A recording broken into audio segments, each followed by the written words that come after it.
Sekarang banyak orang sangat memperhatikan rambutku yang beruban ini. Terima kasih atas perhatian dan kepedulian kalian semua. Tapi kenapa rambutku bisa beruban? Melihat ayahku yang sudah tua, mungkin kalian semua bisa tahu, di dalamnya ada faktor bawaan dan keturunan.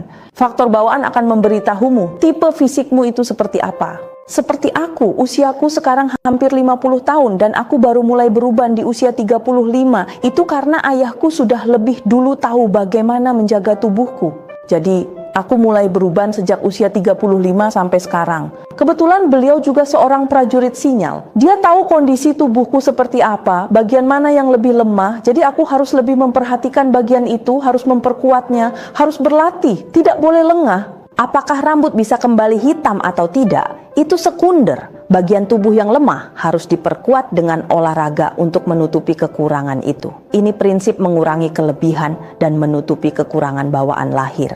Jadi, karena rambut sudah beruban, aku tidak terlalu memikirkannya. Semua suara selalu punya dua sisi. Ada yang akan peduli. Guru, kenapa rambut Anda beruban? Apa Anda terlalu banyak pikiran? Lalu ada juga sebagian orang yang berkata apa? Kamu sendiri bicara soal menjaga kesehatan. Kenapa rambutmu sendiri tidak kamu hitamkan? Mereka tidak melihat sebabnya dan langsung menyimpulkan hasilnya. Jadi kita harus melihat segala hal dari dua sisi. Namun saya tidak akan terlalu memedulikan komentar itu. Saya hanya peduli apakah yang saya sampaikan ini bermanfaat dan bermakna bagi semua orang. Jika ditanya penilaianmu tentang saya tidak peduli. Tapi saya ingin berbagi dengan orang yang punya masalah serupa. Harapan saya ini bisa memberimu pencerahan atau jawaban sebagai referensi.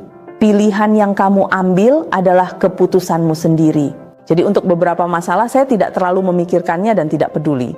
Kalau peduli, apa saya tidak bisa warnai rambut sebelum di kamera? Itu tidak perlu dilakukan. Saya memang seperti ini dan tetap bisa cantik karena saya menerima diri, tahu penyebabnya dan berusaha melengkapi kekurangan saya. Warna rambut tidak perlu terlalu dipikirkan. Kuncinya adalah menerima diri sendiri, maka tak ada lagi pertentangan hitam dan putih. Saya menerima rambut putih saya secara alami. Jika ingin menghitamkannya, bisa dengan perawatan. Saya tidak menyarankan pewarna rambut karena belum ada yang benar-benar aman. Jadi untuk apa diwarnai? Apakah untuk menyenangkan orang lain atau dirimu sendiri? Kalau tak bisa menerima rambut putih alami, kamu harus berniat merawatnya hingga hitam kembali, bukan mewarnainya. Kalau mewarnai rambut, kamu harus sering touch up. Jika tidak, rambut bisa jadi belang dengan akar putih dan bagian bawahnya hitam. Apakah benar mewarnai rambut bisa memberimu rasa percaya diri? Siapa yang akan menilaimu? Jika rambutmu beruban, cari tahu penyebabnya. Lebih baik fokus pada penyebabnya, bukan hanya menutupi akibatnya.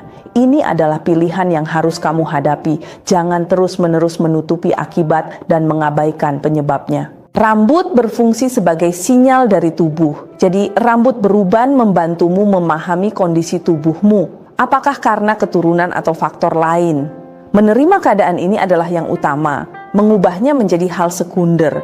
Yang terpenting adalah fokus pada penyebabnya dan perbaiki bagian tubuhmu yang lemah. Terutama jika kalian bukan karena faktor bawaan, maka kalian benar-benar punya kesempatan untuk merawat rambut agar kembali hitam dan hindarilah menggunakan produk kimia untuk mewarnai rambut karena itu sangat berbahaya bagi tubuh.